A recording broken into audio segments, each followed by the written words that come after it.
ಜಮ್ಮು ಕಾಶ್ಮೀರದ ಅಪಘಾತದಲ್ಲಿ ಯೋಧರು ಹುತಾತ್ಮರಾಗಿದ್ರು. ಈಗ ಯೋಧರ ಪಾರ್ಥಿವ ಶರೀರ ಸಾಸ್ತಾನ ಟೋಲ್ ಗೇಟ್ ಅನ್ನು ತಲುಪಿದೆ. ಯೋಧ ಅನೂಪ್ ಪೂಜಾರಿ ಪಾರ್ಥಿವ ಶರೀರ ಈಗ ಸಾಸ್ತಾನ ಟೋಲ್ ಗೇಟ್ ಅನ್ನು ತಲುಪಿರೋದು. ವಿದ್ಯಾರ್ಥಿಗಳಿಂದ ಹುತಾತ್ಮನಿಗೆ ಅಂತಿಮ ನಮನವನ್ನು ಕೂಡ ಸಲ್ಲಿಸಲಾಗಿದೆ. ಅಂತಿಮ ನಮನವನ್ನ ಸಲ್ಲಿಸೋದಕ್ಕೆ ವಿದ್ಯಾರ್ಥಿಗಳು ಓಡೋಡಿ ಬಂದಿದ್ದಾರೆ.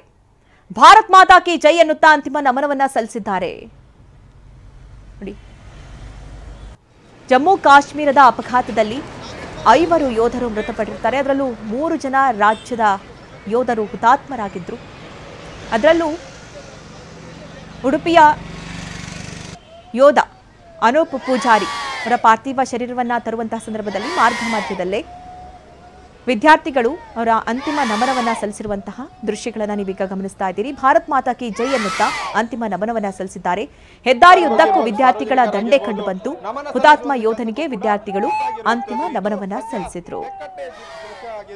ಸದ್ಯ ಎಲ್ಲ ಕಡೆಗಳಲ್ಲಿ ಕೂಡ ಜಮ್ಮು ಕಾಶ್ಮೀರದ ಅಪಘಾತದಲ್ಲಿ ಯೋಧ ಹುತಾತ್ಮರಾಗಿದ್ರು. ಸಾಸ್ತಾನ ಟೋಲ್ ಗೇಟ್ ಬಳಿ ಈಗ ಪಾರ್ಥಿವ ಶರೀರ ತಲುಪಿದೆ ಅನ್ನುವಂತಹ ಮಾಹಿತಿ ಸದ್ಯ ಸಿಗ್ತಾ ಇರುವಂಥದ್ದು. ರಸ್ತೆಯುದ್ದಕ್ಕೂ ಕೂಡ ಹುತಾತ್ಮನಿಗೆ ಅಂತಿಮ ನಮನವನ್ನ ಸಲ್ಲಿಸಲಾಗ್ತಾ ಇದೆ. ಅದರಲ್ಲೂ ವಿದ್ಯಾರ್ಥಿಗಳು ನೋಡಿ, ಪುಟ್ಟ ಪುಟ್ಟ ಮಕ್ಕಳು ವಿದ್ಯಾರ್ಥಿಗಳು ದೇಶದ ಯೋಧನಿಗೆ ಅಂತಿಮ ನಮನವನ್ನ ಜೈ ಭಾರತ್ ಮಾತಾ ಕಿ ಅಂತ ಘೋಷಣೆ ಕೂಗುವ ಮೂಲಕ ಅಂತಿಮ ನಮನವನ್ನ ಸಲ್ಲಿಸ್ತಾ ಇರುವಂಥದ್ದು. ನೋಡಿ, ರಸ್ತೆಯ ಉದ್ದಕ್ಕೂ ಕೂಡ ವಿದ್ಯಾರ್ಥಿಗಳು ನಿಂತು ಅಂತಿಮ ನಮನವನ್ನ ಸಲ್ಲಿಸಲಾಗ್ತಾ ಇದೆ. ಭಾರತ್ ಮಾತಾ ಕಿ ಜೈ ಅನ್ನುತ್ತಾ ಅಂತಿಮ ನಮನವನ್ನ ಸಲ್ಲಿಸ್ತಾ ಇದ್ದಾರೆ. ಸದ್ಯ ಹುತಾತ್ಮ ಯೋಧ ಅನೂಪ್ ಪೂಜಾರಿ ಅವರ ಪಾರ್ಥಿವ ಶರೀರ ಸಾಸ್ತಾನ ಟೋಲ್ ಗೇಟ್ ಬಳಿ ತಲುಪಿದೆ. 3 ಯೋಧರು ಅಪಘಾತದಲ್ಲಿ ಅಂದರೆ ರಾಜ್ಯದ 3 ಯೋಧರು ಹುತಾತ್ಮರಾಗಿದ್ರು.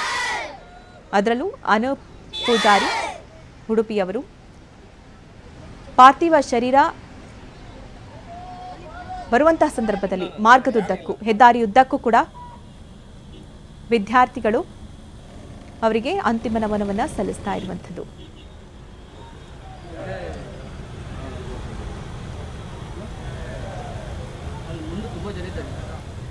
ಅಲ್ಲಿಂದ ನಮ್ಮ ಮೈನ್ ಪಾಯಿಂಟ್